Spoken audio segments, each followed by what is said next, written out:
Now, this is something I've been thinking about. We say that freedom isn't free, but we've only started thinking about that in terms of like going and fighting for it. Right. We don't realize that your freedom can be whittled away through other means. Totally. And when you're dealing with, the scary thing with a lot of our adversaries is they understand this. So they know they can't beat us militarily, at least not yet. A lot of them, like China, for example, they're talking 2049. When they think that they can militarily defeat us. They've moved the time frame back. They're even saying like 2035 now.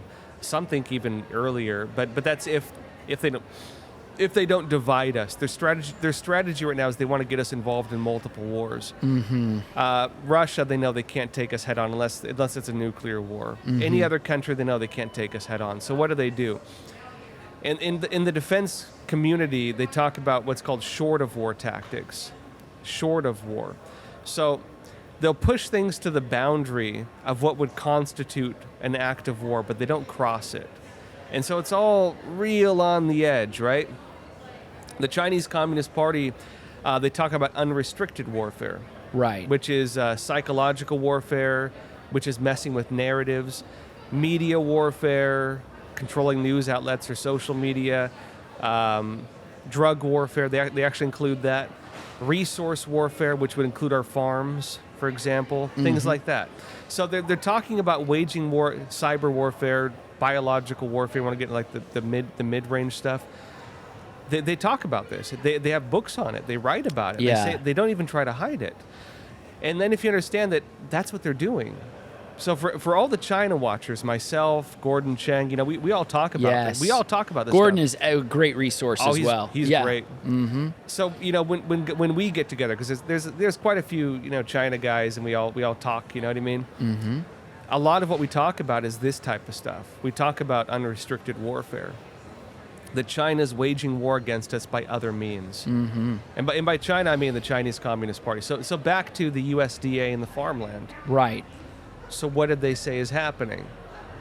So even aside from the loss of their entire grain industry and their normal farmland, and not to mention the floods they have, which have been getting worse every year, the natural disasters there have been just insane. Yeah.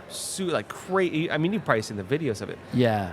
And a lot of that destroys the crops. That even if they get too much rain or too little, everything's destroyed. Their crops are terrible. Then what happens? Well, a lot of their food industry, it's in terms of land animals, it's poultry and it's pork. They have avian flu and swine flu, which have decimated that. Then they have seafood. They've already destroyed all their reefs and they've overfished everything, which is why they're pushing now into South America now. They're going into Philippine fishing territory, which is why they have all these sea disputes. Right. They destroyed everything. And so they need to go elsewhere. Come to America. Well, that's what they say is happening with the farmland. That report last year, they say China needs food. They're trying to buy up American farmland. And not just us, they're buying it up everywhere, but here especially. Yeah. And so they want to grow the food here. They want to send it to China. And they're going to take up as much as they can. As much as they can possibly buy, they're going to buy. Hey, did you find this helpful? I hope you did. Please like and subscribe, share with a friend, and also go to standingforfreedom.com where you can find more content, articles, podcasts, and our Theology of Politics series, all at standingforfreedom.com.